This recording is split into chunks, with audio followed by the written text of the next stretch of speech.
저희가 들어보면 참 특이한 현상입니다. 여기가 참석자들입니다. 문재인 실장부터 김장수 당시 장관까지 이 5명은 기억이 나지 않거나 송민순 전 장관의 말이 틀렸다라고 하고 송민순 장관은 나 기록이 다 있다라고 맞서고 있는 거예요.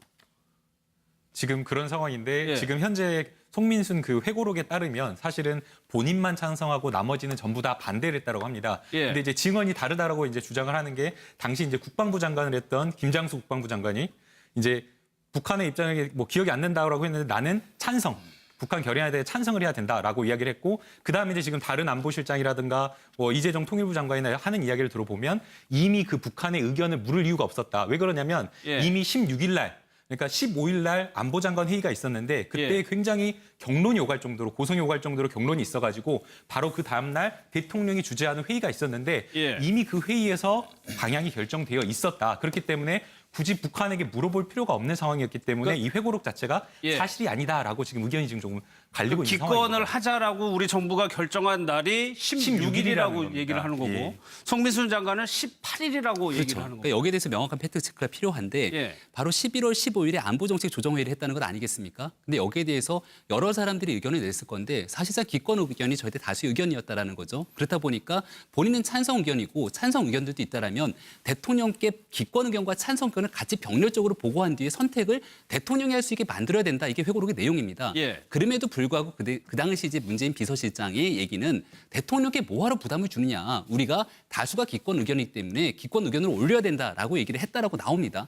그런 과정 속에서 송민순 전 장관이 손으로 대통령께 편지를 적어가면서 외교부 장관으로 왜 대한민국 정부가 찬성을 해야 되는지를 대통령께 다시 한번 건의를 올렸고 예. 그거를 받아든 대통령이 문재인 비서실장에게 다시 한번 논의를 해보세요라고 해서 열렸던 회의가 11월 18일 그 유명한 서별관 회의의 자리인 거죠. 예. 그래서 문제는 이 서별관 회의의 자리에서 과연 진짜 여기까지 나왔던 내용들처럼 북한에 직접 물어보고 결정했는 과정들에 대한 논의가 나왔는지 그를 통해서 그 11월 18일에서 20일 사이에 북한과의 어떤 얘기가 오갔는지가 핵심의 여부인데 예. 지금 앞뒤를 다 자르고 야권 지정에서 하는 얘기들은 기본적으로 다 정의된 내용이었기 때문에 송민수 전 장관의 얘기들은 뭐 의미가 없다라는 식으로 치부해버리거든요. 그렇게 얘기를 하고 있죠. 근데 사실관계의 명확한 팩트를 가지고 정리하고 얘기하고 있는 게 저는 송민수 전 장관의 회고록의 기록이 굉장히 아주 면밀하고 구체적으로 기록이 돼 있기 때문에 이 부분을 뒤집기 위해서는 거기에 걸맞는 자료들을 가지고 예. 반박 논거들을 제시할 필요가 있다 이렇게 보여집니다. 그러니까 송민순 장관은 이 회고록을 거의 2년 가까이 준비를 한 것 같고 거의 뭐 3년 이상의 이쪽 인사들은 지금 갑자기 빡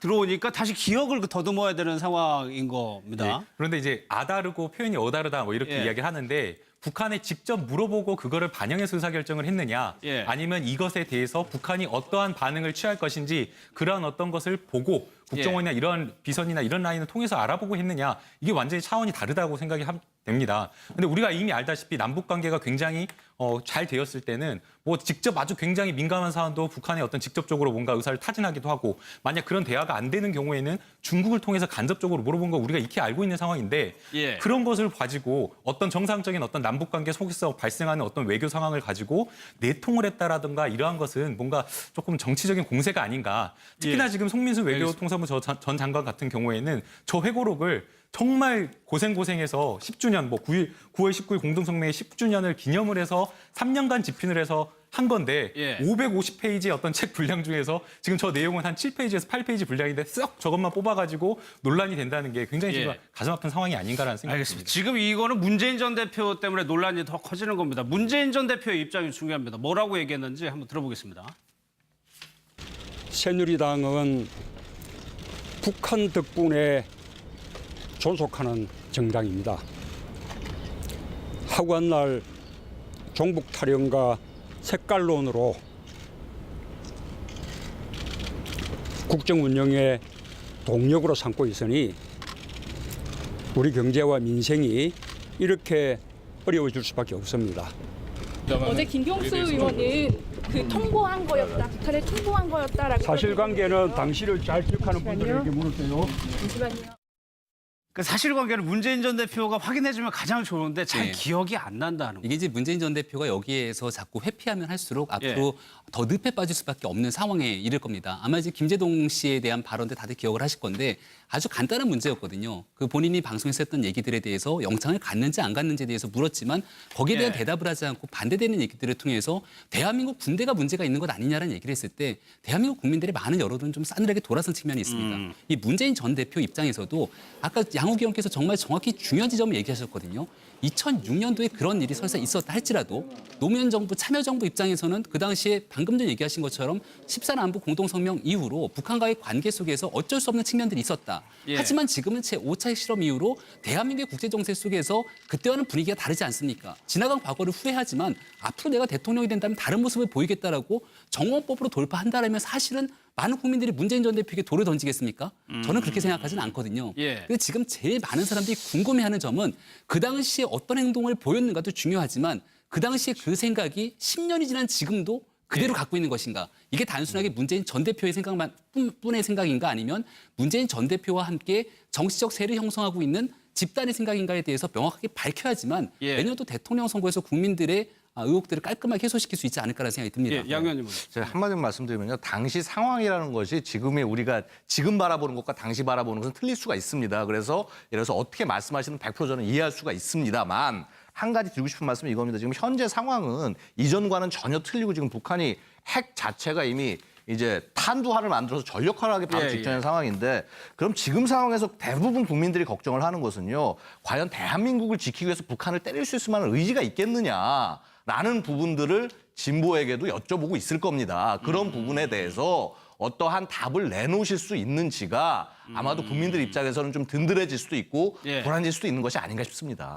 마지막으로 짧게 김 말씀을 변호사님. 드리면 예. 저는 이런 논란이 조금 문제가 있다고 합니다. 물론 이제 정치권에서 뭔가 이렇게 정권을 잡기 위한 노력은 다 할 수 있는데 그 과정에서 조금 무리한 정치 공세나 이런 것도 가능합니다. 그런데 이제 이정현 대표가 한 이야기를 보면 문재인 의원이 이건 국가 내통을 한 거다. 예. 그리고 문재인 의원이 절대 나란 일을 못하게 만들겠다라는 이런 이야기까지 한다라고 하는 것은 사실상 어떤 진보나 보수나 이런 것에 서로 어떤 정치의 어떤 상대방 진영에 대한 어떤 존중이 없다라는 그런 생각이 정도를 듭니다. 넘어서고 있다는 말씀이시죠? 정도를 넘어선다는 걸 떠나서 결국에는 지금 이재명 성남시장도 저런 이야기를 했는데 결국에는 우리만 정말 선이고 상대방은 악이다라는 이러한 어떤 정치적인 어떤 입장에서 하는 것이 아닌가. 그게 저는 더 큰 문제가 아닌가. 그래가지고 지난 주말에 글쎄 막말의 학연이었다고 할까요? 너무 심한 말들이 나오고 있었습니다.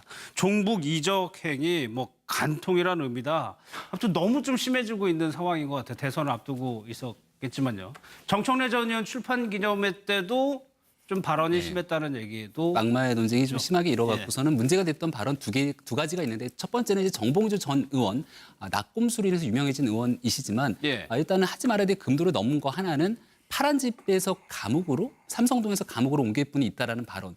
누가 보든지 대통령 간에 얘기하는 박근혜 거죠? 대통령을 얘기하는 예. 측면인데 어떤 이유로 어떤 근거로 저런 얘기를 하는 건지에 대해서 사실상 굉장히 좀 듣기 언짢은 부분들이 있을 수 있다라는 생각이 들고요. 두 번째는 이게 이제 조금 더 저는 심각한 문제라고 볼 수 있는데 예. 김갑숙 씨라고 종편 방송 등을 통해서 많이 알려진 언론인인데 이분 같은 경우는 내년도에 대선 승리 이후 작살된 놈들은 작살내야 된다라고 하는 이 내용의 발언들을 이제 하면서 이재명 성남시장을 가르쳤거든요. 그런 역할을 누군가는 해야 된다라고 이야기를 하셨는데 예. 사실상 이게 어찌 보면 야권 진영에서 내년도에 집권하게 된다라면은 아주 강력한 정치 보고를 하겠다라는 메시지로밖에 들을 수가 없는 거거든요. 예. 그러니까 대한민국의 정당 민주주의를 완전히 그냥 바닥으로 깔아뭉갠 발언이 아닌가라는 생각이 드는데 물론 정청래 전 의원 같은 경우는 지지하는 입장들 입장에서는 거침없이 말하면서 희화화시키고 웃고 농담으로 하는 부분들이 굉장히 캐릭터화돼 있는 분이긴 합니다만은 예. 그럼에도 불구하고 여기 모이신 분들이 대다수가 내년도 대통령 선거 그리고 대한민국의 정치와